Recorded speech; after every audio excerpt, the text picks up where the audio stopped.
Hello once again, you filthy little Iron Lords. Welcome back to Error Code Blueberry. It's an unassuming Destiny podcast. My name is Chillybin. Meckii, I'm here. Yes, good. We're both here. We're both, well, no, I was going to say full of beer, but that was last night. Right now it's like 2 in the afternoon on a Saturday. I've had a cup of coffee and I am vibrating. Had a triple shot frappuccini thingy, Ooh. frappalulu. Had the Frappuccini? Yeah. Stick a straw in that thing?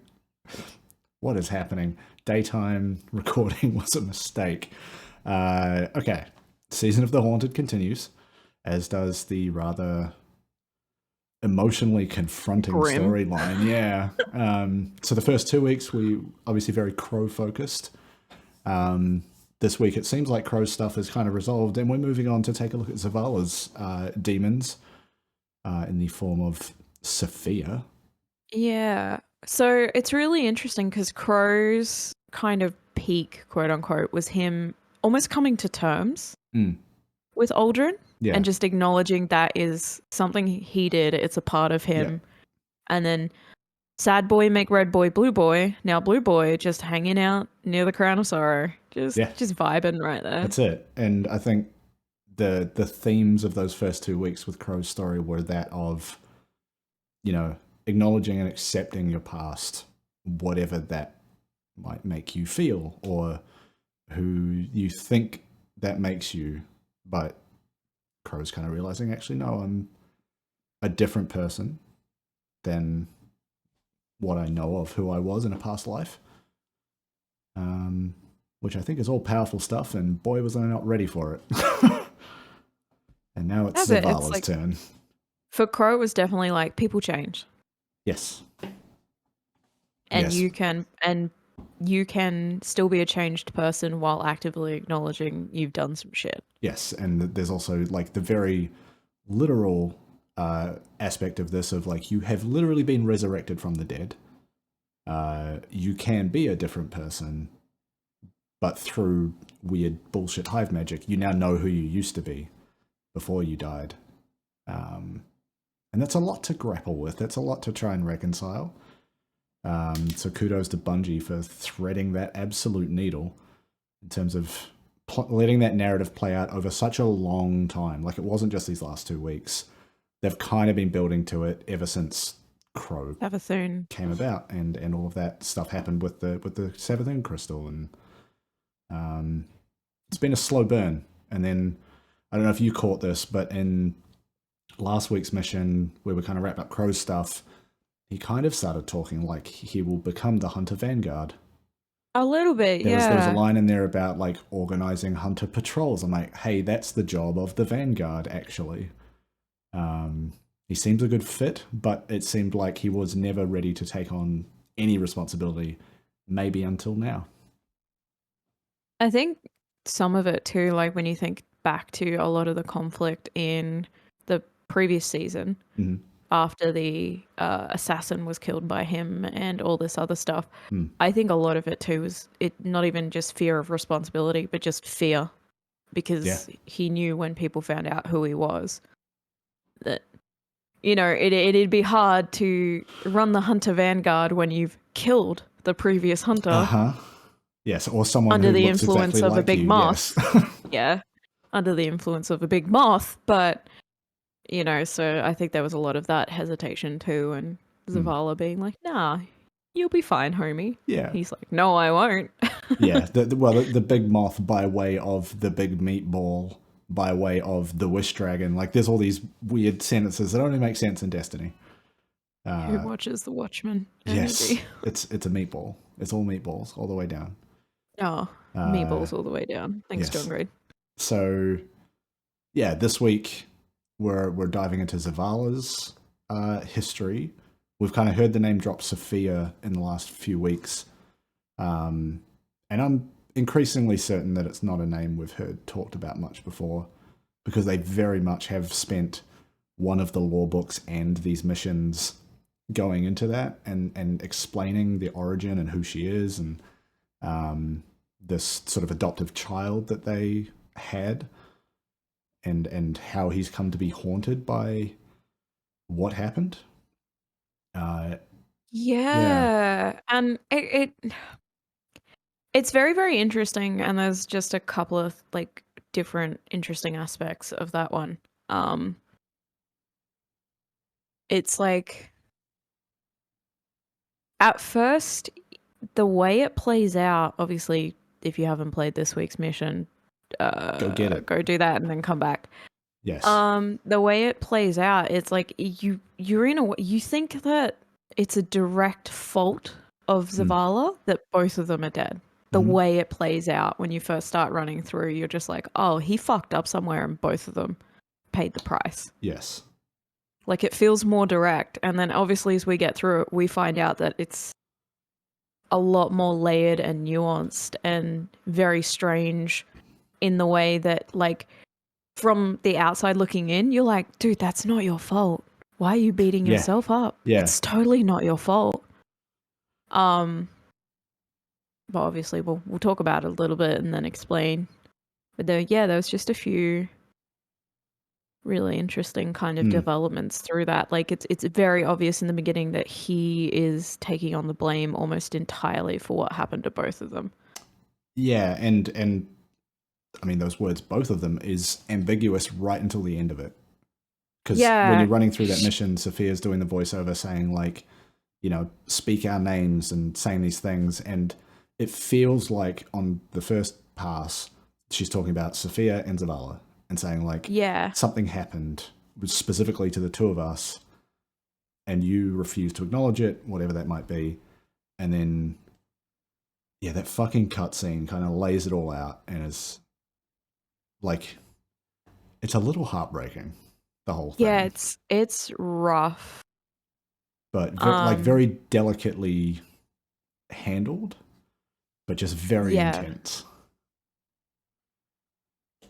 Yeah, and I saw some interesting conversation happening around some of the aspects of that that obviously being a white person I wouldn't have picked up. And then a lot of people pointed out that Safia, the spelling of Safia, and then the fact that they named their kid Hakim, they're very popular Islamic names. Right. And some of the through lines of what happened in the story of Zavala is kind of very similar to some, like, not Quran level of like Islamic storytelling, but kind of like folktale stuff. And I thought that was really interesting. And Hakim meaning wise and strong, and like just the layers of like and Hakim is also a name that you would see for someone like a doctor or a surgeon. Sure.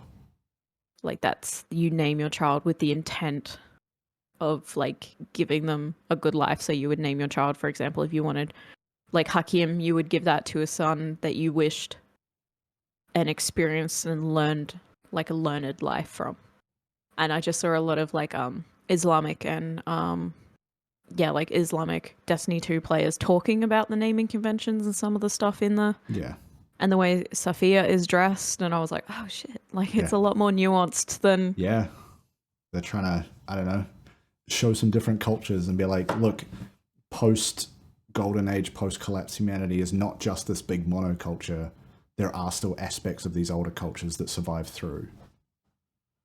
Because we don't, I mean, we see bits of it just throughout the world of Destiny, but it's never shown that, I don't know, clearly or in that kind of pronounced way of like, no, these are names from a very different like culture and group and background. Well, it makes sense because, you know, you have a lot of, I guess, like Eurocentric names like Amanda and stuff like that. But then you've got like very like Asian, Central China, like names coming through. And now we're starting to see Islamic names coming through and traditional Afrocentric names coming through as well too, which is interesting. There's a few Jewish, like very traditional Jewish names floating around in some of the lore books, which is fun.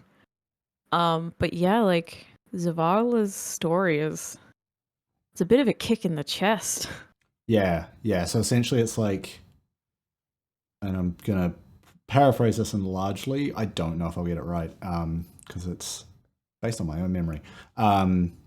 Sophia is essentially like this battlefield medic Yeah, she's a and surgeon who and comes she's not to a light bearer, if I've got no. that right.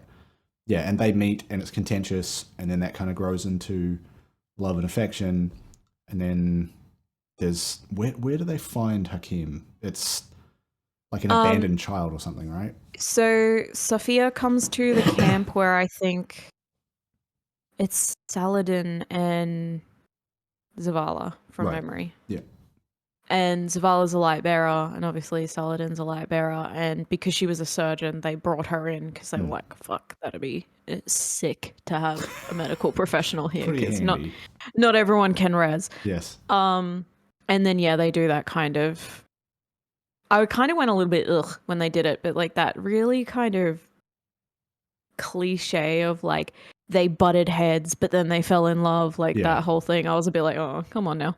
Yeah, they did just kind of like brush past it and keep moving. So yeah, they were like, oh, they hated each other, and then they fell in love, and I was like, oh, thanks Disney. yeah, Other than that, the story writing's great, but that just felt a little bit tacky. Yeah. There was a fallen attack on a convoy, and they found Hakim. Yes, and basically in the adopted wreckage, him. and Be like, Sophia this was boy like, is ours now. a son, a human son. So they raised him and obviously taught him how to fight and do what they could, and yeah. Yeah, Then they also kind of like paint this picture of Zavala being ready to give up the light because of this life that they've built. Yeah, he didn't want to be a guardian anymore, and he was considering. He just wanted to settle down and grow old with his new family. Mm-hmm. And then there was an attack on the camp. Yeah, or there was an attack somewhere, and then Zavala went out to fight, and Hakim followed. Yeah, and was killed by. I think they named the. Well, yeah, the fallen captain that kills him. The boss that we fight in that mission is the one that did it, like the nightmare of. I forget the name. Yeah. And then they tried to continue their relationship after Hakim died, and it didn't work because, like, that's rough. Mm-hmm. And Safia moved away, married someone else, had children of her own with someone else, and then passed away. And Zavala is still blaming himself for that. Yeah. Yeah. So we're getting like that, week one Crow version where Sophia is basically like reinforcing that blame. The Nightmare of Sophia is reinforcing that blame and saying like, yeah, you did this, you refuse to acknowledge it.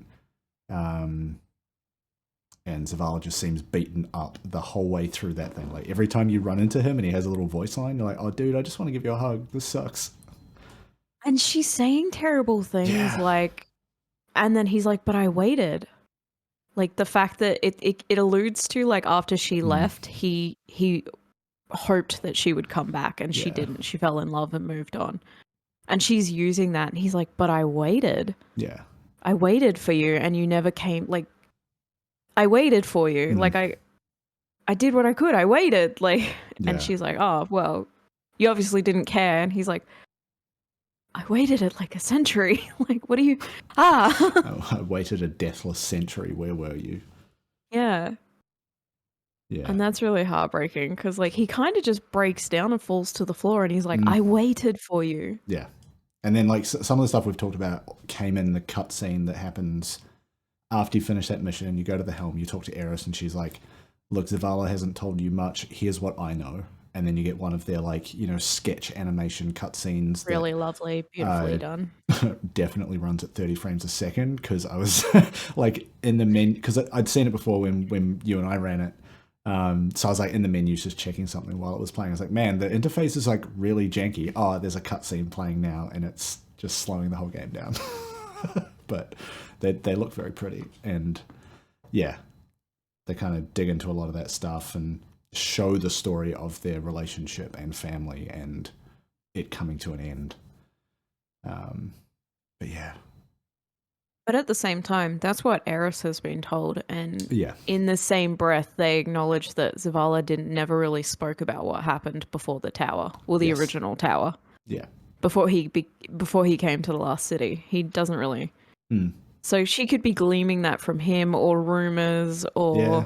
so we don't. Or They might do an old. weird seances where she's getting into people's minds. I don't know what she's up to. But yeah, I'm very interested to see how they build on this next week, because I mean, so far we've seen basically a 2-week cycle for a character and their nightmare, and I'm starting to wonder if they're going to sort of play that pattern out with a number of characters throughout the season.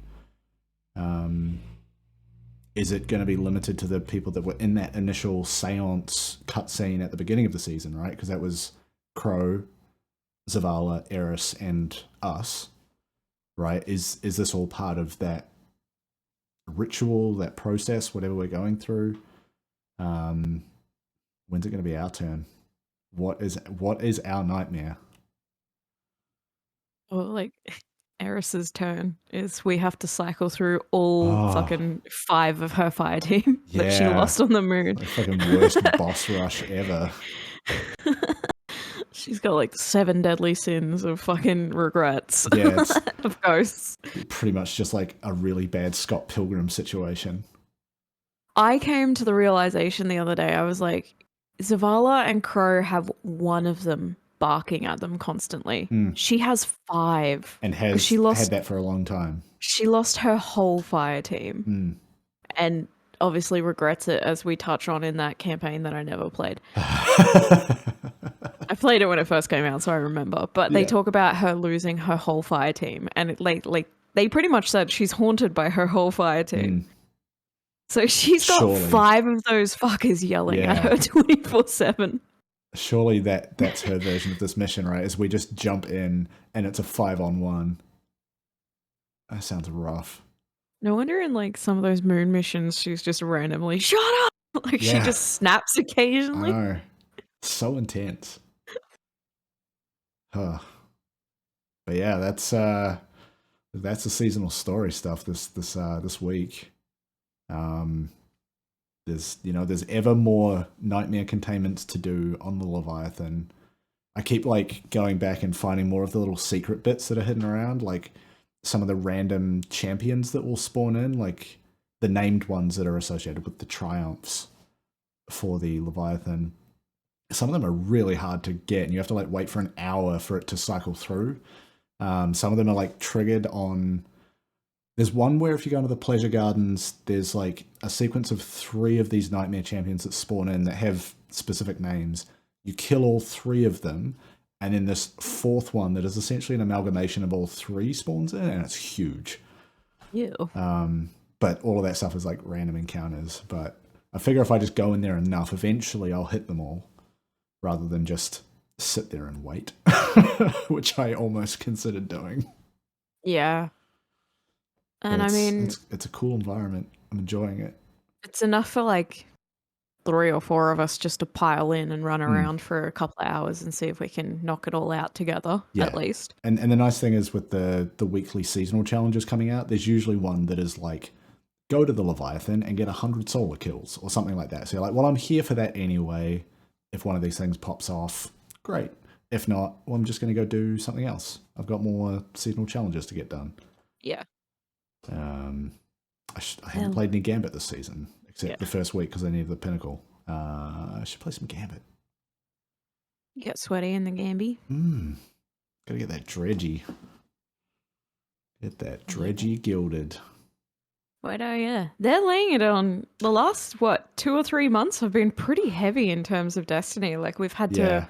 We finally met Zavathun, and we're like, "Fuck, dude, she's terrifying." And then you find out that she's definitely not the one in control. We get to experience the witness and then the looming threat that is the pyramids in the darkness fucking coming in. I mean, it's really since, I would say, like Beyond Light, they've said basically seasonal stories are going to get fucking good, and we're putting people on that, and boy, is it paying off. Like, these seasons run for like 3 months. You can do a fair amount in that time, and granted, the story aspect is like the first 6 to 8 weeks. So it's really like half to 2/3 of the season has story content coming out.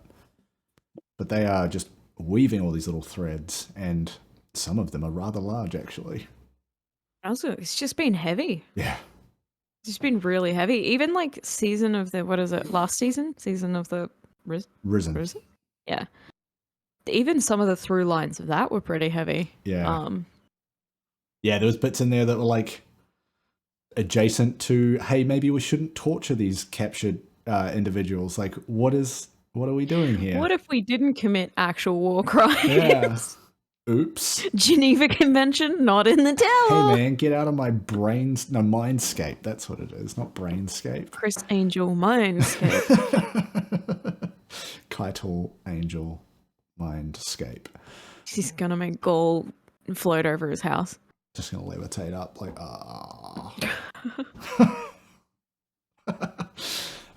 yes.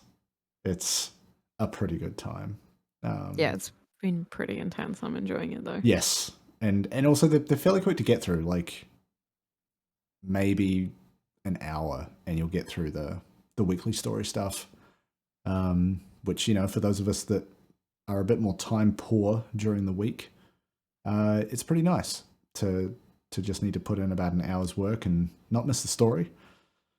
And then everything else is kind of on top of that. All the leveling and pinnacles and anything else you want to do. Yeah. Yeah, cool. I think that's season stuff done. I think. Pretty much. Wasn't much else. They're pretty, yeah, like you said, like they're pretty heavy, but like they're also pretty punchy. They've been doing really well lately, the last couple of seasons, with getting all of these really heavy plot points through, but in a really quick and punchy way. Yeah, I'm excited for next season of mandatory vacation. It's just 3 months on a beach. Season of Vanguard mandated therapy. Yeah. Fuck, I feel like I need it. Season of let's unpack complex post-traumatic stress disorder. Season of how does that make you feel?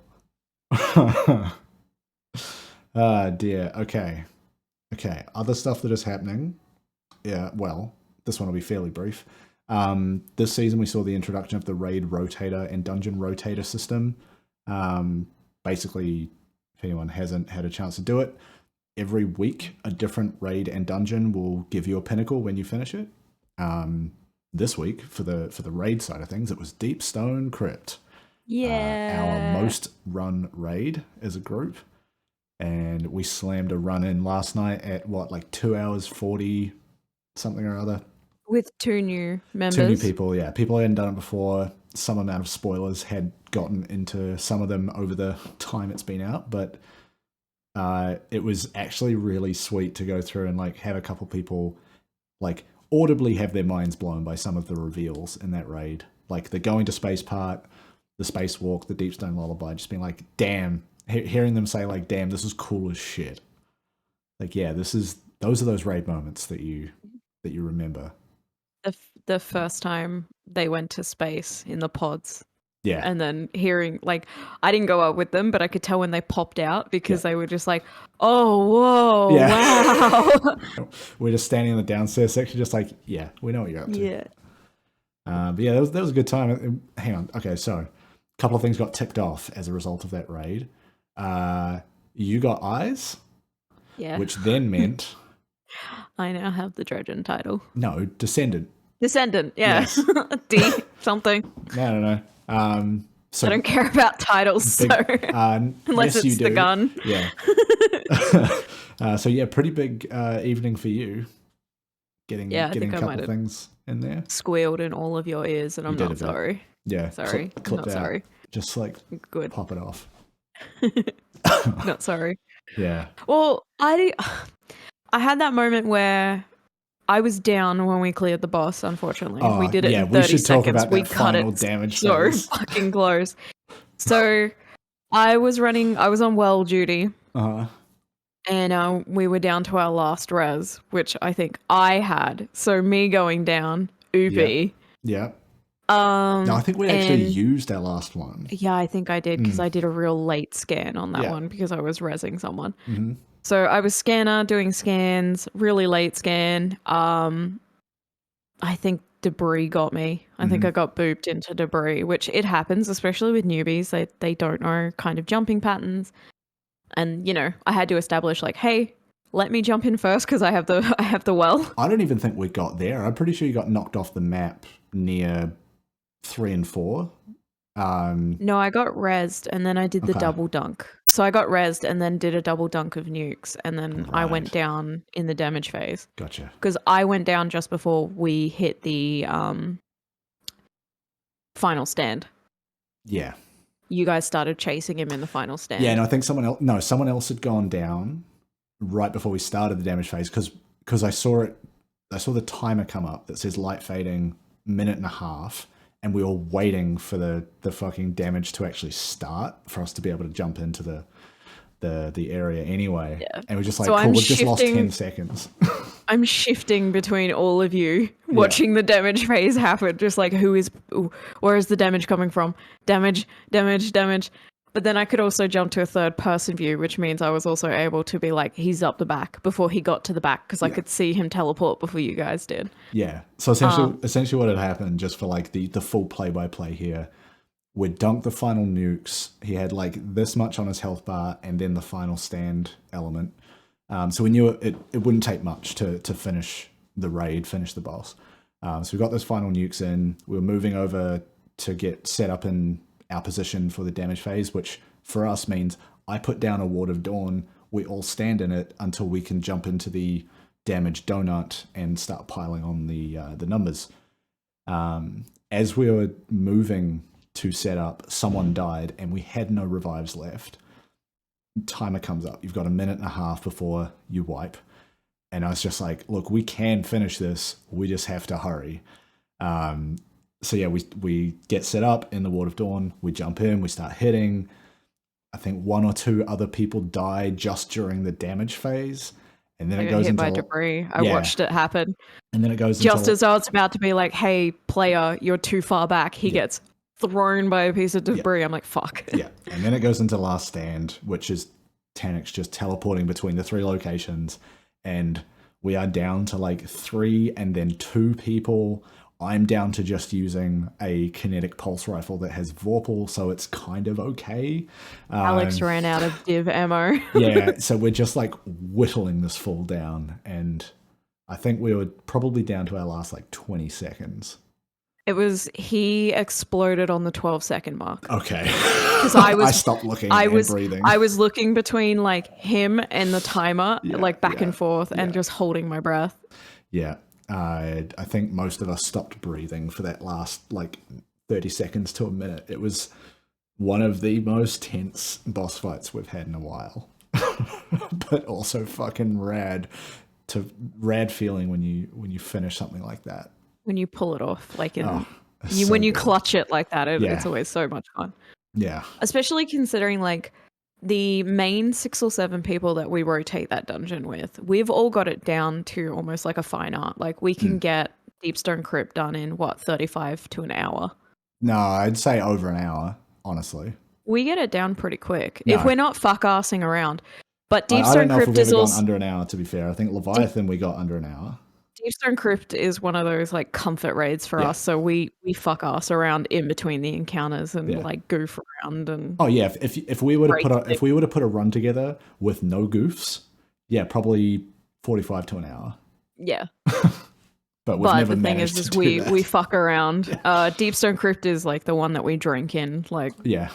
It's our comfort raid. Like it's a. And also you want to do a raid? Depending how we're going and how long it's been, that opening Sparrow section can take us a while. Yeah, it's been a while since I did that, so it took me a while.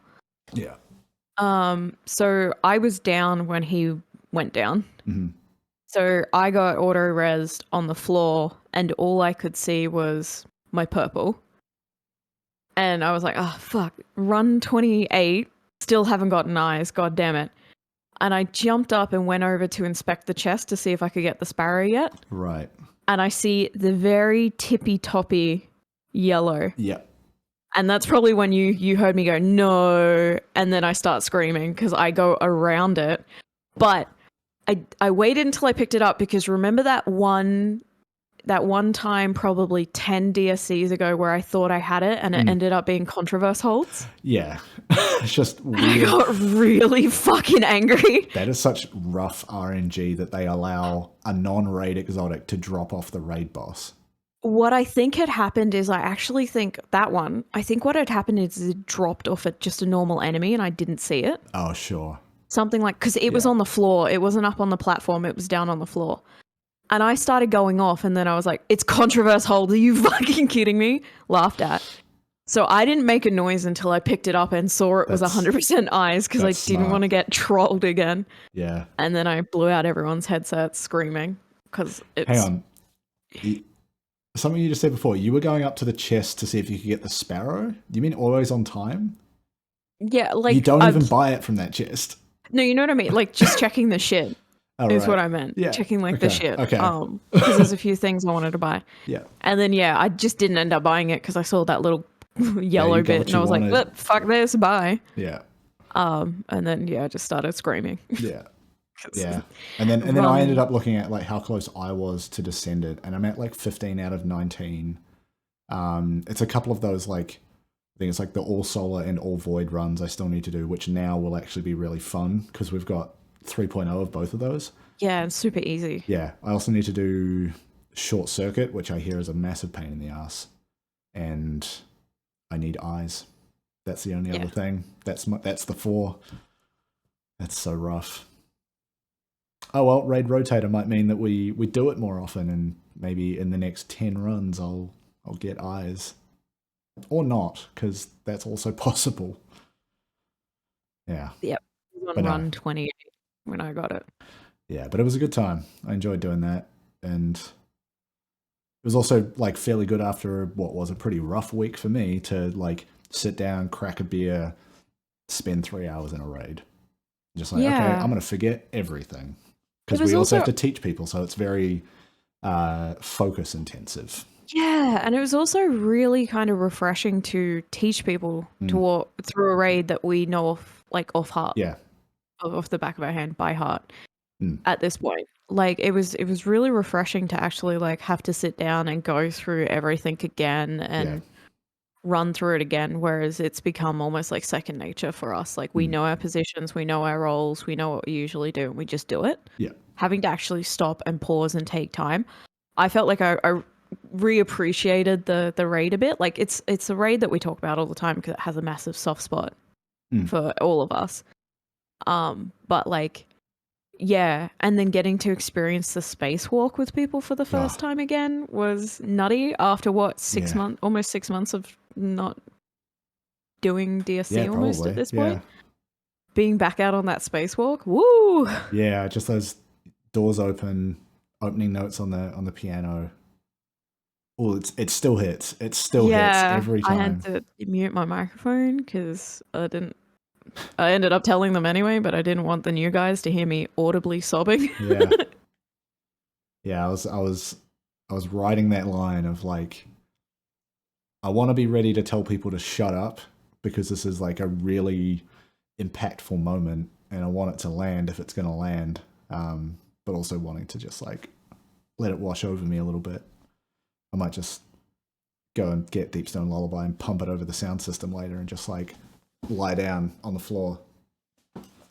Just down the highway in your car to Deepstone Lullaby, scream crying down the highway. Jesus, take the wheel. I'm going to be sad. Yeah, that was a good time. Sorry, I'm speeding, officer. I couldn't see the sign through my tears. Just bawling. Bless that raid. Yeah, so good. It was kind of weird just to be like, oh, I'm sobbing. Sorry, guys. And then the new people kind of be like, huh? And then me have to be like, look, this raid came at a really fucked up part in my life, and I have a lot of very fond memories in this raid. Yes. It was kind of like this, I don't know, point of almost consolidation or crystallization within this friend group of like, we all worked together to do this day one, and then we ran the fuck out of this raid after that. It was also in the middle of some of the Melbourne lockdowns, well, Australia-wide lockdowns for the most part. So we didn't really have anything else to do except fucking run this game and run this raid with each other over and over and over again. And also, like, you guys were really good at, like, because I was going through something deeply personal at that time when Beyond Light came out. I was going through a very rough period. And I'd be, like, just not doing good. And it's almost like you guys would just come together and be like, hey, Meckii, Deepstone Crypt tonight? Fuck it, Deepstone Crypt. Because we were all stood down at that point too, most of us. We're basically just running that raid weekly.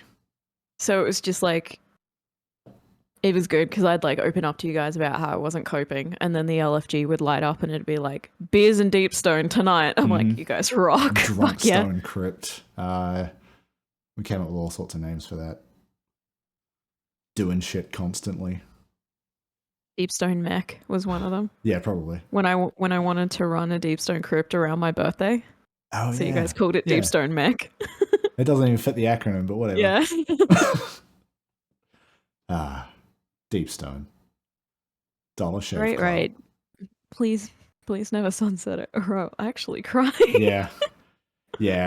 We go and make a montage video, be like, I want to remember this always. Make a fan cam edit of just the whole raid. A 2.5 hour fan cam. Do You're So Precious When You Smile, that song. Mechanics. Oh my god. I've seen fan edits of the Drifter. It's fine. No one needs that. Someone make me a fan edit of Eric's. Okay, I'm going to make a very quick pivot. Something else that was introduced this season. Airborne effectiveness, a system I still do not understand. And they mentioned a whole bunch in this week's TWAB, and I still don't know what the fuck that is supposed to do. You said airborne effectiveness, and I was like, well, what? Yeah, so what is that? The whole... I don't pay attention to technical shit. Okay. The philosophy behind this is that Destiny has really good and fun airborne maneuverability, I guess. Like, you've got air dashes, you've got shoulder charges, what have you, different types of jumps. But the way that shooting has always worked while you're in mid-air is different to when you're on the ground. And I don't know exactly how, because I don't trust shooting in the air because it always isn't accurate. I think previously they used to apply a bunch of aim assist to it, but it was always like not as good as if you were standing. This season, however, they've introduced this concept of airborne effectiveness, where on weapons they will have an AE rating, which isn't shown in the game. It just, guns will have an attribute on them that says like, this has 60 out of 100 for the stat that is airborne effectiveness, and that's essentially like, if you're aiming where you think you're aiming, how likely is it to hit? This has been confusing in the way that it's, I don't know, the way it's been explained is not totally clear to me, and apparently a lot of people, because they keep trying to explain it in things like the TWAB. And I kind of understand why this is challenging from a design perspective, because if a player is airborne, they have a bunch of advantage, especially if it's a hunter running stompies, right? Like, you can just fucking move around. You're not used to looking up to find whoever's trying to hit you. So they don't want someone in all situations where they're airborne to be able to shoot 100% accurately. But at the same time, especially on mouse and keyboard, you expect the shot to go where you're aiming. And when it doesn't, it feels weird. There's a little bit more leeway with that on controllers because there's less precision there. But yeah, there's a bunch of stuff in there about like, here's what 30 out of 100 versus 60 out of 100 means, but it's different depending on what type of weapon you're talking about. So it's confusing. And I guess the idea is like, they want it to feel balanced between someone who's airborne and someone who's not. So they have ended up in the situation where if you're in the air, you are less accurate, just as a rule. Which, depending on how you look at it, doesn't feel right. I think it's probably going to get a bunch of tweaking until it gets there. And I think they said next season they're going to show the airborne effectiveness rating in the game and actually say, like, you can see this now on your weapon. I don't know if that means we're going to see things like mods or perks that actually change it, because right now it's just a background number. And I imagine you can see it through the API. I haven't checked to see if those numbers show up in dim or whatever, but yeah, it's a bit messy. And I think some of the comments I've seen are like, it not necessarily widens the skill gap, but it's basically the way that it works now. It's more easy to kind of build and play into it if you're good at shooting from the air, and highly skilled players will be able to make use of that. So I don't know. I don't play a lot of PvP, so I don't really feel too invested in trying to figure this out just yet. I could imagine actually thinking about it. I feel like if you knew how to kind of spec into that thing a little bit as a warlock, that would be really powerful, handy, right? because you have those like drifts and bursts, and you are admittingly in the air a lot longer than the rest of the classes. Yeah. So that kind of thing could be a little bit detrimental. Yeah, that's why they're not trying to have it be as powerful as being on the ground. Especially like in trials and IB and stuff. Yeah. Warlocks are kind of hard to fuck with in PvP at times. Yeah, and like I've seen sentiment which I at least understand, which is it's such a weird thing to be penalized for, right? Like, you're in the air, you are just less accurate. Like, not a lot of shooter games do that. Like, if you've got the skill to verticality and all. Yeah, if you're able to land a headshot while you're in the air, like, you can just have that headshot. But because of the way that airborne maneuverability works, I think that's why they've ended up in this situation.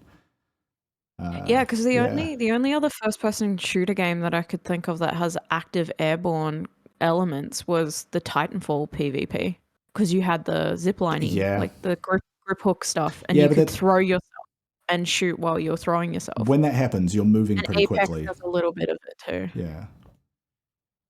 Whereas this is like you're floating in kind of one spot, and if you're able to, shoot with 100% effectiveness while you're up there and no one can see you because they're not looking up, that feels a bit unbalanced. So it feels like a bit of a tightrope that they've put themselves on, and having to constantly put out these large explainers probably isn't helping, because it's a lot of numbers that people seem to be misinterpreting, and not even the numbers. People seem, from what I've seen on Twitter, people seem to be misinterpreting just statements too. Like, I've seen a couple of PvP, I won't name anyone, but they're shitheads anyway. But I've seen them talk about like the skill gap and stuff like that. And it's like, oh, Bungie used to be all about, repetition, practice, perfection, and now they're just handing it to who, like, and that statement, I was like, what are you, what? Yeah.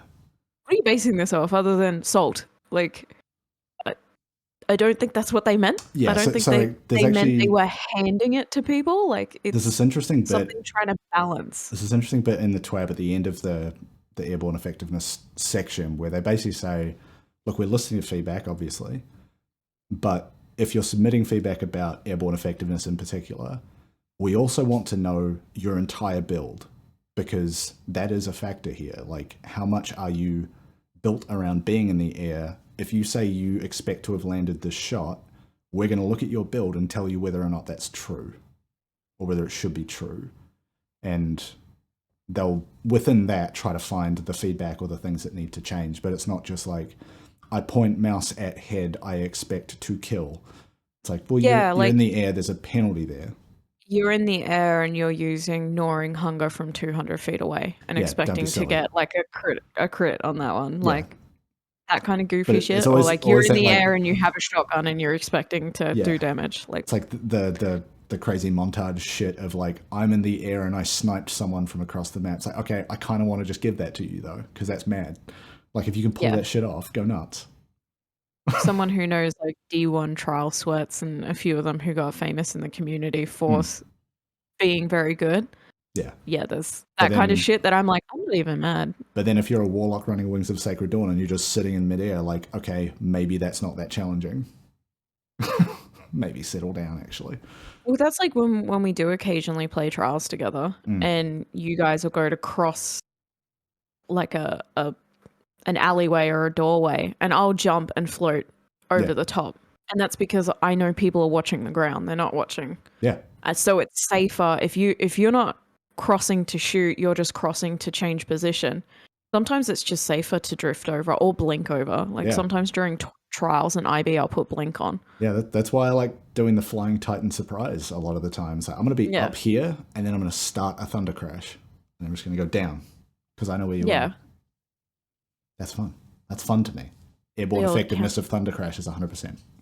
The old Counter-Strike instilled fear of just walking across alleyways, open doorways. Spaces, yeah. I float everywhere when I'm playing PvP because I'm like, I'm not gonna just chicken cross the road this alleyway and just get dinked by someone with the frozen orbit. Yeah. I just spotted the line at the end of that section too that says in season 18 they're going to be adding some more ways to build into airborne effectiveness. So expect to see some mods, I guess, and things that change that number. It just doesn't seem to me like, of all the things you can build into, that's a weird choice. Yeah. You know, like, do you go Charge with Light? Do you go War Mine? Do you go Elemental Wells? Do you go, like, regenerating melee energy very quickly? It's like, no, I'm just going to be in the air shooting guns most of the time. That seems a strange choice to me. I won't be doing it anytime soon. I think it's it's effective for warlocks. It's effective for people that, like, can do it, I guess. Like, I don't care about being in the air. I try not to be, because I can't, as a Titan, I can't get down fast. That's same what I'm with missing. warlocks. It's like that's the handoff too. It's like you're actually very slow and very exposed in the air, so that's like, the handoff. Was it Phoenix Dive? Is one of the solar things where you're just like, boop, I'm down now. The only way Titans have to do that is to cast a Ward of Dawn in midair and then just like drop bubble. The ultimate panic move. But yeah, I don't know. Kind of wanted to put it in the show just to be like, this shit is confusing. Please explain it to me. Help it make sense. Please explain. No, I didn't want to do that. What else is happening? Trials. Trials this week. Is back. I kind of want to punish myself by playing a lot of trials because I really want that armor. I want to make a little monkey boy. Same. The interesting thing this week is matchmaking is kind of broken. That it is not basing it on number of wins like it usually does. It is just random Wild West matchmaking. As a result, though, instead of like cancelling trials for the weekend, they're just not doing the flawless pool split that they usually do. So it's just going to be like this the whole time for this week. So yeah, if I can try and like, you know, backdoor my way into some trials engrams to get some of the armor, I will just beat myself up and get to whatever it is that I need to. I think it's just, if I just play a bunch of trials and finish rounds, I will eventually get there. It will just be brutal. Yeah. Can I be bothered? I might do I that. think so, actually. Now that you've mentioned it. I'm currently unemployed. I've got the time. You mentioned it. I'm like, I do want the armor. I might go pick up a cool fucking magic band, Disneyland magic band from. Yeah, give me that. Fast I know pass. they're meant to be rings, but they look like wristbands to me. Yeah. Also, this week, my cool Trials Apple Watch. Also this my week, Trials Fitbit. This week. Vanguard rank is also apparently broken. I haven't gone in to check this, but reports that I saw on twitter.com were that Vanguard rank points are being distributed at 5 times their normal value instead of what it's supposed to be at 2. Oopie. So if you were to say want to reset your Vanguard rank twice to get the new machine gun and the ornament for it, this would probably be a good week to do that. Yeah, that's a good point. I haven't seen anything from any tweets from Bungie or anything like acknowledging it, which is not to say they haven't mentioned it. I just haven't seen it if it's out there. I hope it's the case because I want to burn through that and just like have it be done and not get to the last week of the season and be like, fuck, I didn't do that, and slam a bunch of strikes through. But I don't know if you're seeing this. I mean, this show comes out on a Sunday morning for us at least. If you're seeing this and you didn't know that, go run some strikes, see if it's true. I hope it is. I think there's some videos on Twitter of it happening. Right. So. Okay. Please don't change it. Yeah, just let the reset happen, Bungie. Just let it. Oh shit! Small update, big news for us. I saw in the list of known issues. So when we did duality, right, we had to be careful with those bells because explosions would trigger them. That is listed as a known issue. It's not meant to do that. It's like something about like they trigger based on splash damage. Yeah, isn't meant to hit them. So that leads me to believe they only want it to be triggered by like direct damage, i.e. shooting it, because that destroyed us a few times. So that's relieving. Some accidental teleports from grenades. God, going one way it's fine because you don't have to be inside the circle, but coming back it's like, oops, how did that happen? Especially me in that the second encounter, the one where it's like a big circle in the middle of the room, the bell at the top of the stairs. Enemies on the nightmare side, enemies spawn in from behind it and come over the bell, landing next to it, and then coming down to that middle section. One of them being, well, from each side, there's 2. They come in, 2 solar shielded centurions. They fly in and land next to the bell. And if you miss time popping their shield and you're using a solar weapon, their backpacks explode. No, just the solar shield breaking because you're doing it with a matching damage type, it explodes. And that triggered the bell. Yeah, that pulled us through a few times. Now we're dead. Or I threw a grenade and the same thing happens. Like, why did this happen? And you know immediately. Us doing it and then us being like, and then you being like, whoop. That was me, but it shouldn't work that way. So it's listed under known issues, which means we'll see a fix soon. But it's not in the next patch. Yeah. But good to know that they didn't mean that. Because boy, is it frustrating. And I kept thinking about like, okay, if I go and try to solo this dungeon, that is something I'm going to have to be very careful about. But now, less so. Yeah. Yay. Takes off some of the stress once it's done too, because you can be a little bit more wily around that bell. That's it. What else is going on this week? Have I missed anything? Have you missed anything? Have we missed anything? I don't think so. I don't think so either. Kind of want to just go play some Destiny. I was out this morning walking the dog, picking up some Magic the Gathering products. Then I came back, had some lunch, and now we're here. I want to shoot some stuff. Yeah, sounds like a good idea. Yeah. Little Saturday afternoon Destiny. Little spicy little Destiny. No, that's it. And then some Destiny with the boys. bloody cheeky little bit of Destiny with the boys. We've done very well. Haven't you done well? Yes. We could just sit here and do that whole sketch, but we won't because that's joke theft, honestly. That'll just make us half of TikTok. Yeah, I know. So I guess with that said, we'll get up on out of here. Any closing words from you, Mac? Be nice. Do nice things. Let go of the past. Kill it if you have to. Star Wars. Yeah. Magic the Gathering. Lord of the Rings. Don't yell at game devs on Twitter. That's what I'll say for this week. Yeah, don't be do nice. that. Do better. Game dev is incredibly difficult. Maybe you should learn how it works. Then you'd stop being a shithead on twitter.com. Instead of, when you hit reply, what if, instead of typing out all those mean words, you just send a heart emoji or a flower emoji? What if you just said, thank you? Yeah. What about that? Say what you want to say, but don't hit send. Type it all out and then delete it all and replace it with something nice. Ooh, here's a, I don't know, more intensive way of going about this. Go and create a new Slack workspace. Don't add anyone to it. Yell in there.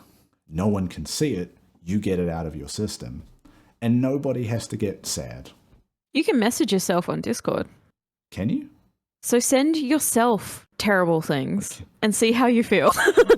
I do that in Slack because it's convenient and I have it on my phone and a number of other places. I'll be like, I'm going to send myself a link so I don't forget it. I do the digital version of writing it out and then ripping it up, which is like I'll go into the notepad and write out what I need to say. And then close, don't save. And then, or I save it, I ruminate on it for a while, and then if I think about it and I'm like, actually, no, I don't need to say that thing to that person anymore, I just delete it. Yeah. Yeah, so practice better digital etiquette. Yeah, just be nice. Yes. And with so that, much less energy being nice and being mad. I can tell you now from an ex-angry person. Very true. Life is so much easier just fucking vibing, man. Just vibe. Just vibe out with the homies. Or not. Like, it has no actual... If it has no actual real life impact and will not impact your IRL in any way, just fucking... Just shut up about it. Put your phone down. Yeah. What is Tyler the Creator telling people to just turn their computer off? Oh, bless that man. Okay, let's get out of here. We'll see you next week. Like and subscribe and do all the things. It does help. Tell a friend. What's your favorite flower? I want to know. Mine is self-raising. Goodbye. Thanks, Dad.